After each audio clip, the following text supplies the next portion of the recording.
Americans are now carrying a record $1.12 trillion of credit card debt, and they are tapping out both on their ability to borrow more and their ability to pay. And all of this is completely preventable. It is a simple matter of understanding debt and what gets people into credit card debt in the first place. And there's a whole bunch of things, by the way, that contribute to somebody being more likely to be in credit card debt and to have a massive credit problem. And in this video, we're going to discuss all of those issues. But before we do me a favor. If at the end of this video, you find the information provided good, interesting, compelling, or even helpful, hit the subscribe button and hit the like button so more people like you can see this video. It really means a lot to me and it helps significantly with the YouTube algorithm. Now, that being said, let's get into the American credit card issue and all of the things that go along with it.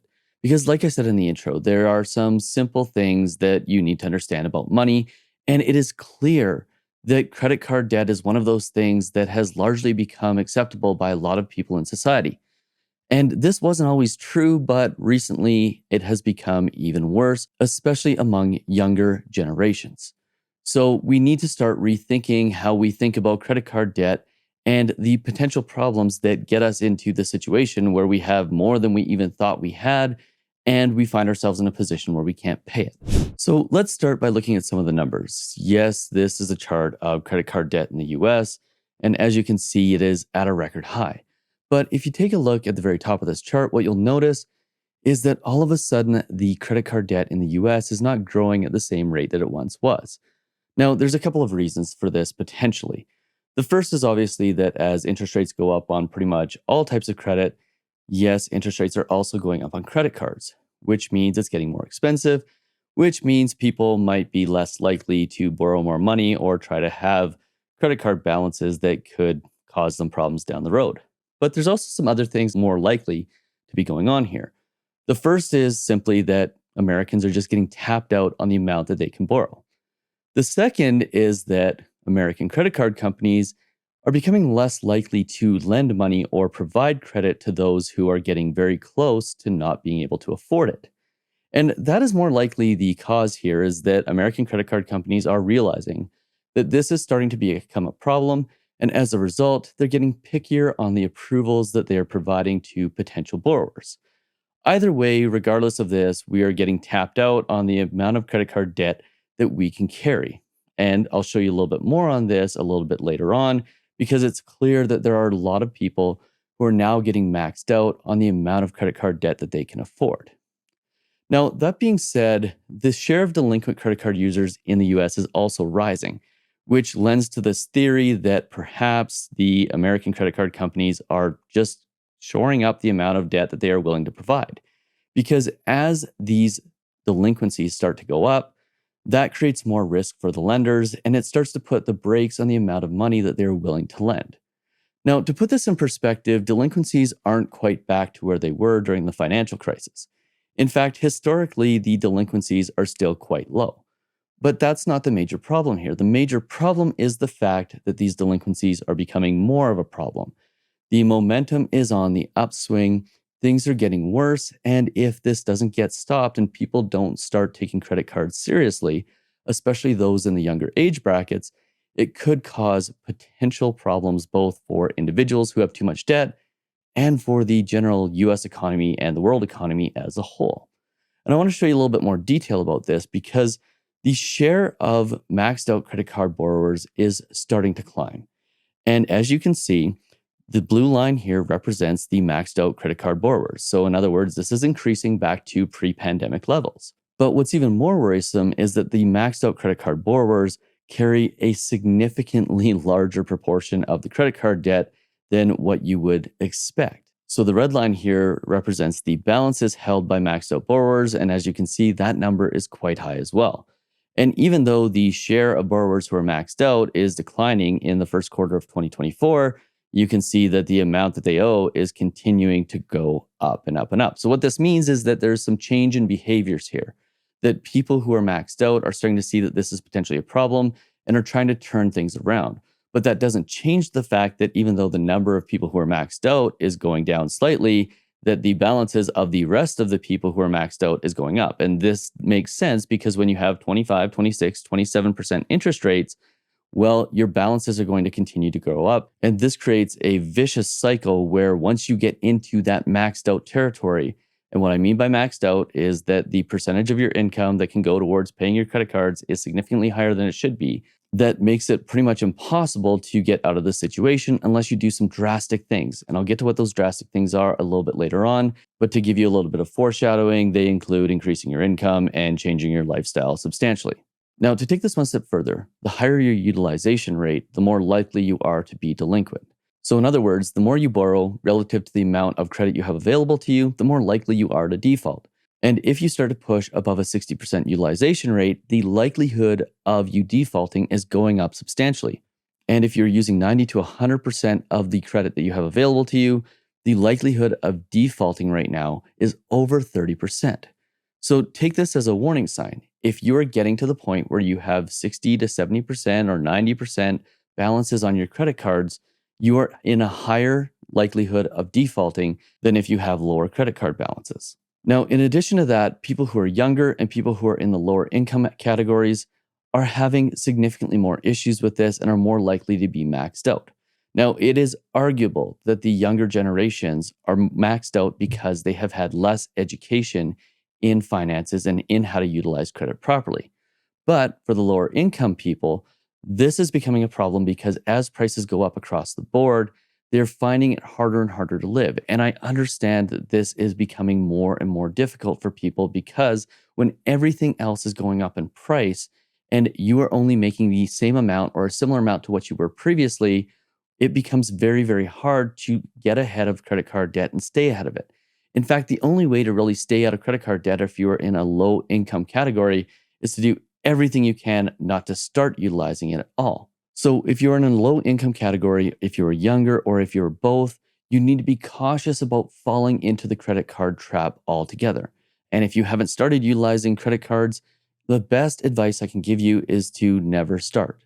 And yes, all those things they say about getting points and all those things they say about building credit, well, those are all true. But if it is going to put you in a situation where you are going to lose everything financially, is it really worth getting a credit card so you have better credit so you can eventually buy a house? There are ways to buy a home and get that meaningful debt without actually having to have a credit card. You really need to be cognizant of whether or not you will fall into the trap of utilizing a credit card and getting into credit card debt. And by the way, this happens so quickly before you realize that you have credit card debt that is accumulating interest and is so hard to pay off that you don't even realize what happened.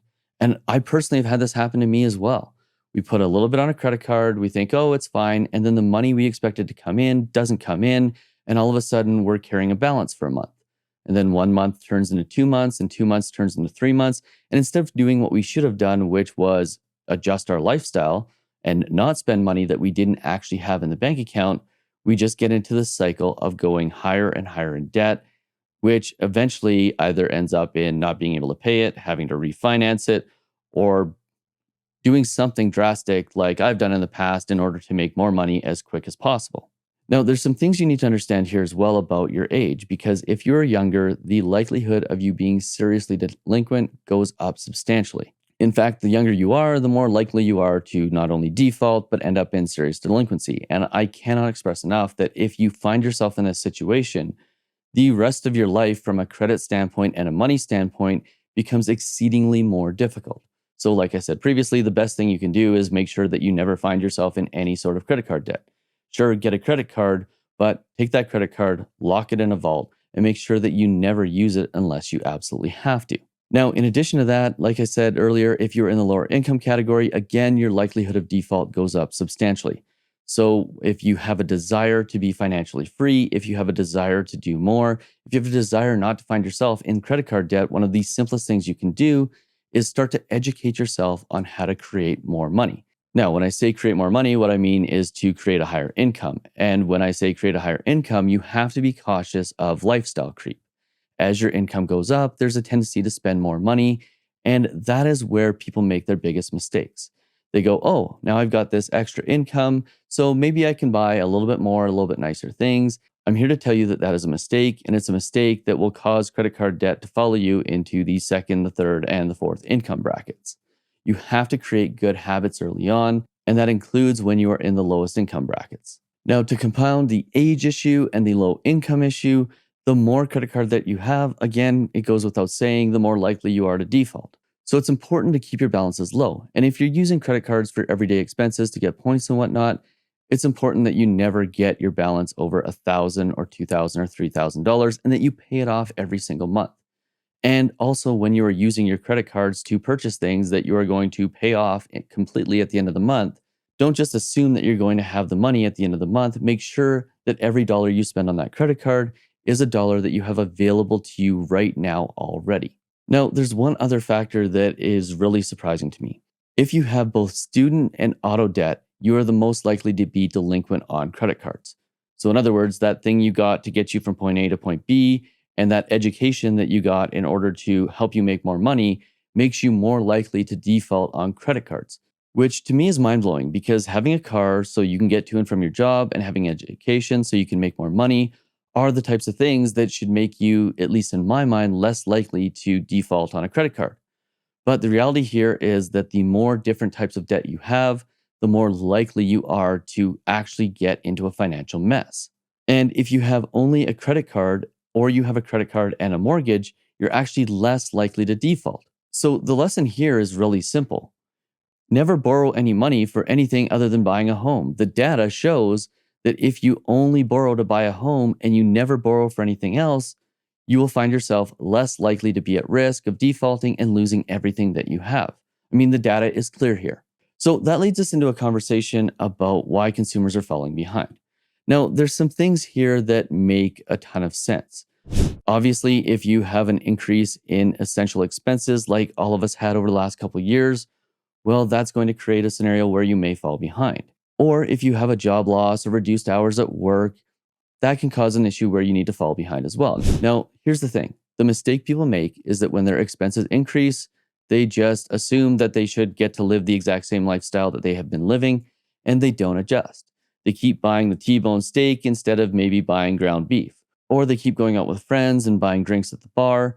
They don't adjust for the increased expenses. And the same thing happens when people lose their jobs. Yes, there's a little bit more of an adjustment when people lose their jobs, but the lifestyle that they are living is rarely something they are willing to adjust. And this is so important. You need to adjust your lifestyle when your income changes or when your expenses change. And again, this is a trap that I've fallen into personally, where all of a sudden we're not making as much money, but we're still going out and doing all of the same things we did previously. The one exception to this was during the pandemic, when pretty much everybody realized, oh crap, we need to change our lifestyles. And for the most part, everyone I have ever talked to talked about the fact that their lifestyles got significantly better during the pandemic and their finances also got better as well. But lo and behold, here we are 4 years later, and everyone's kind of ramped up their lifestyles back to what it once was before.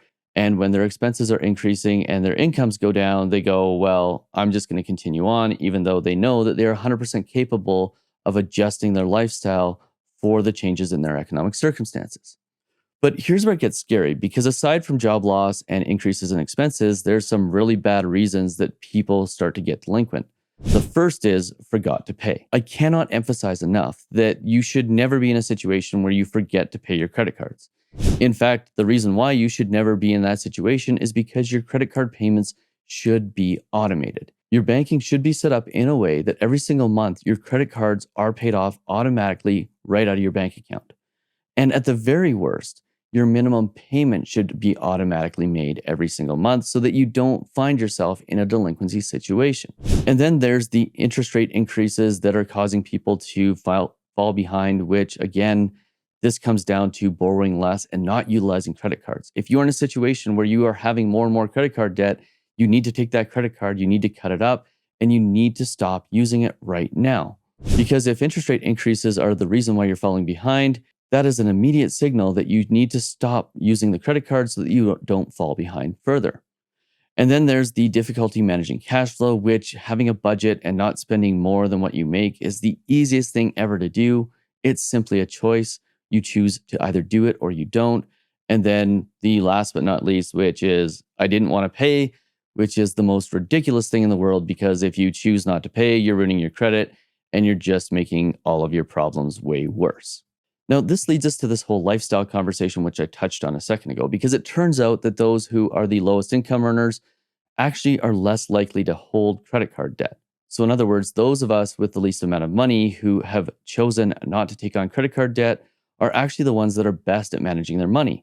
But what I find really interesting is when you start getting into the middle of the pack here, it starts to show that those in the middle income brackets are actually worse at managing their money than those who have less income. And the reason for this is really simple, it's lifestyle creep. Once you start making that middle of the road income, you start to believe that you have more money that you do, and you start spending more and more and more to keep up with the Joneses. And this is confirmed by the fact that those in the middle have one of the highest ratio of credit card debts to monthly income out there. Now, what this graph is telling us is that those who do have credit card debt who are in that lower income bracket, they do tend to have a significant amount of credit card debt. But what it also shows us, like I said, is that those who are in the middle of the pack tend to have a pretty high percentage relative to everyone else. And that's because they're caught in this place of, like I said, trying to keep up with the Joneses. So if you're starting to get to that point where you're starting to make enough money that you feel like you are good, the likelihood of you ending up in a bad credit card situation is actually increasing. So be conscious of this as you start to get raises and as you start to make more money. The best thing that you can do is to create a baseline of what your maximum monthly expenses will be, and then try to increase your income over that baseline over time without increasing your expenses.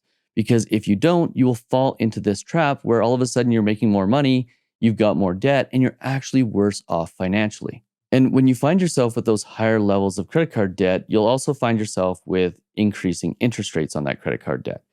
And no one is immune to higher credit card interest rates. As you can see, these are going up substantially. And if you have a balance, the purple line right here, you're actually more likely to have a higher interest rate than if you don't. Now, this gives you a little bit of insight into the banking industry. The banks can see when you have a balance, and if you have a balance, you're more likely to have a higher rate because they know that that is where they're going to make their money.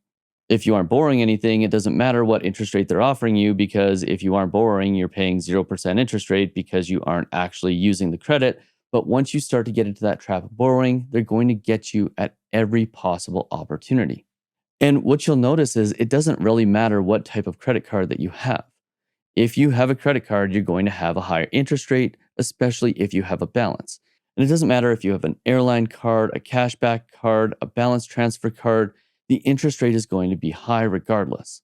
And the only way to keep your interest rates low on your credit cards is actually to keep your credit rating exceptional. Now, we've already shown that if you have credit cards, if you're young, if you're in a lower income bracket, you're going to be more likely to fall into default. If you miss a payment by 30 days, that's going to affect your credit rating. And if your credit rating goes down, well, your interest rates are going to go up. So the whole problem with the credit card cycle is the fact that over time, you borrow more, then you're not able to make your payments, your credit score goes down, and then they start charging you higher interest rates as a result. And once you start getting into higher interest rates, it becomes almost impossible to get out of that debt unless you do, like I said, something drastic. Now, just to quickly summarize this, with respect to your FICO scores, there's two things when it comes to credit cards that are going to have a major impact on your credit. The first is your payment history. You miss a payment and it's going to start getting bad.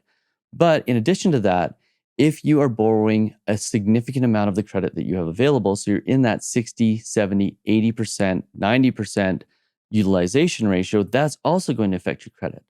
So getting in that trap and getting into that cycle where, oh, it's not a big deal for me to have a balance, and then a month goes by, 2 months go by, 3 months go by, and your balance starts to grow, ends up hurting your credit. That ends up increasing your interest rates, and that ends up making it so it becomes harder and harder to get out of that debt hole that you've gotten in. So again, the best thing you can do is not get yourself into credit card debt in the first place. And for illustration purposes, take a look at this. The difference in interest rate makes a massive difference. If you have a $7,500 credit card and a $175 monthly payment, the difference between having a 23% interest rate and a 27% interest rate, that's just a 4% difference, is the difference between it taking 88 months to pay off your debt and taking 137 months to pay off your debt. But here's what's really crazy. That small 4% increase in interest rates because your credit score went down and they're charging you a little bit more, or you missed a payment, ends up costing you more than double the amount of interest. So that $7,500 credit card balance, if you're at a 23% interest rate, costs you about $7,800 to pay off. So in other words, you're going to be able to pay about $15,000 to borrow that $7,500. But if your interest rate goes up by just 4%, you might think it's not a big deal, but it's going to cost you almost $23,000 to borrow that $7,500. And you don't need to be a rocket scientist or a mathematician to understand why that is going to be a problem.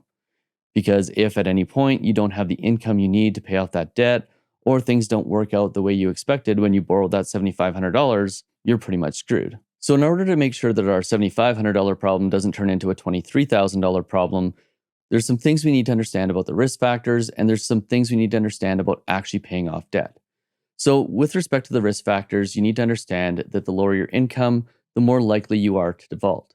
So if you have a low income, you need to do two things. The first is do everything you possibly can to stay out of credit card debt.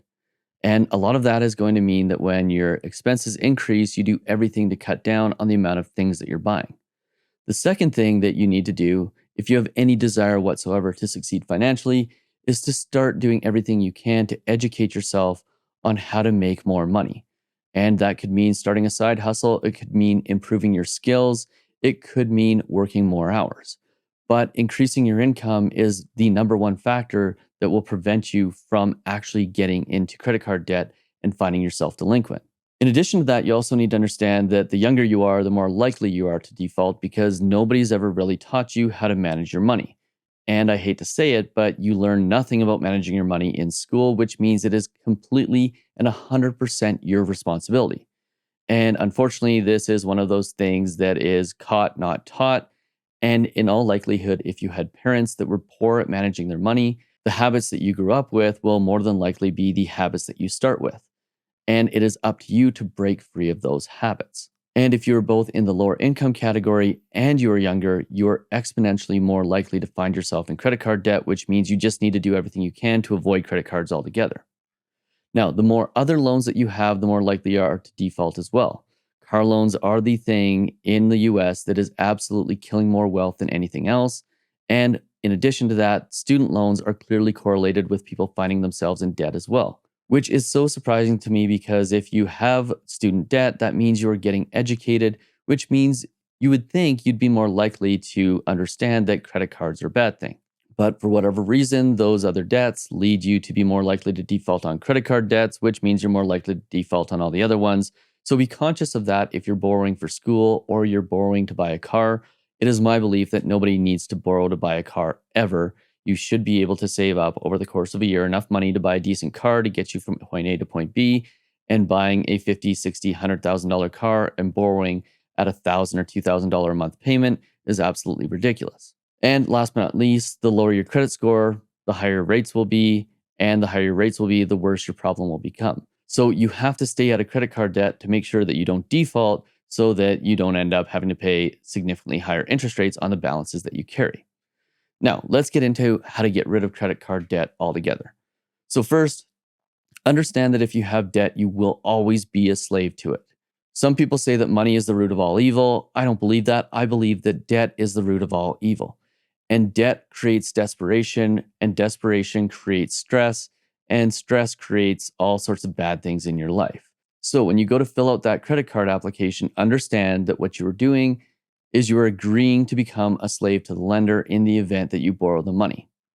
Then you need to take full responsibility for the situation you're in. If you've already agreed to be a slave to the lender and you've borrowed money from them, you need to take full responsibility for that. And then you need to take massive action to get yourself out of that situation as fast as possible. And that means adjusting your lifestyle immediately.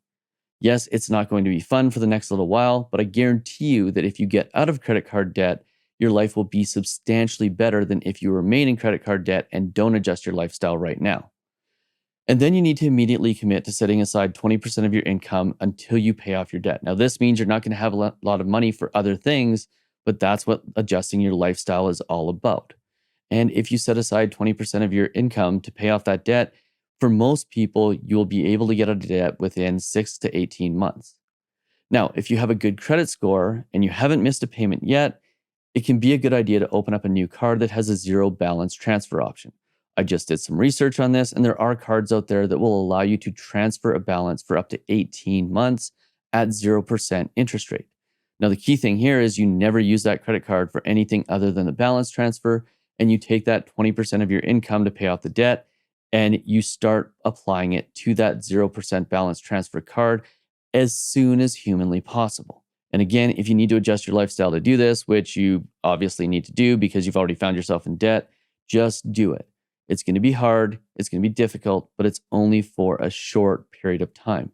Do not expect that your income is going to go up and everything's going to be fine and you'll take care of the debt later, because if you've got that 27% interest rate, you already have seen that that $7,500 in interest rate debt can become $24,000 really quickly. And if it does that, it probably doesn't matter how much more money you expect to earn in the future, because you don't want to make the mistake of thinking that $7,500 is just $7,500 when the reality is it's actually $24,000. And then when it comes to paying off the debt, I believe in a modified snowball method. So the snowball method is the method made famous by Dave Ramsey, where you pay off the smallest debt and then the next smallest debt and the next smallest debt. I love this approach because it looks at psychology more than the numbers, but I like to adjust it just a little bit to make it more efficient. So the first thing you will obviously want to do is pay off the small debts first. These are the easy wins. Get rid of the small stuff, and then you can focus on the bigger stuff.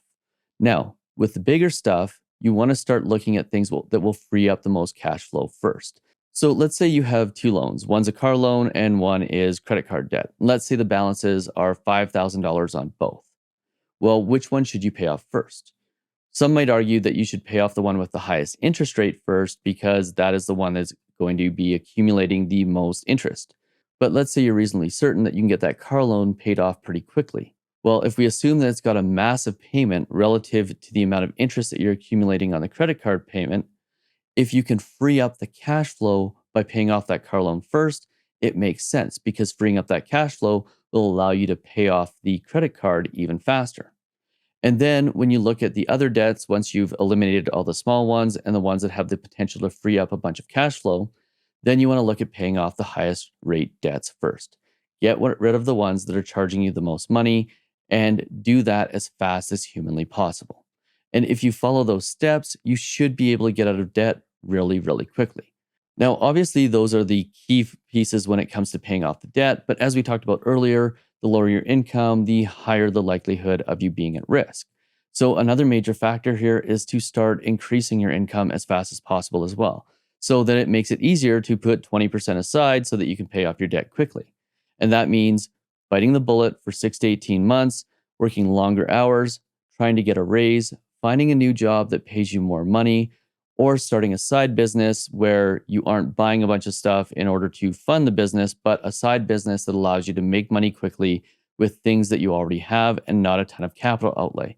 This could mean mowing lawns for people. This could mean clearing sidewalks in the winter. This could mean putting up Christmas lights or cleaning windows or cleaning houses. There are all kinds of things that you can do to make more money so that you can pay off your debt faster. It's important to understand that the things that got you into the debt have created a scenario where you're going to have to sacrifice. And the more you sacrifice right now, the faster you will find yourself in a scenario where you don't have to sacrifice as much. And then last but not least is sell the things that you already own, because we all have piles of junk in our house that we have accumulated, probably using credit cards, that we can turn into cash pretty quickly. Now, if you haven't noticed it though, there's one huge theme throughout this entire video, and it is simply this. If you want to get out of debt, the best way to get out of debt is to never get into it in the first place. So if you haven't started borrowing, make sure you never do. And no matter what anybody tells you, it is possible to live debt free. And if you do have credit card debt, make that sacrifice for the next 6 to 18 months, get out of it, and then never get into it again. And definitely don't act like the US government, where you assume that you can just get into debt and borrow more and more money and then inflate your way out of it. Because you're not a money printing machine and you do have a finite amount of time on this planet. And it's probably best that you don't have debt indefinitely. Oh, and by the way, if you want to see how the US is going to try to inflate its way out of debt and what you can learn from them, make sure you check out this video right here.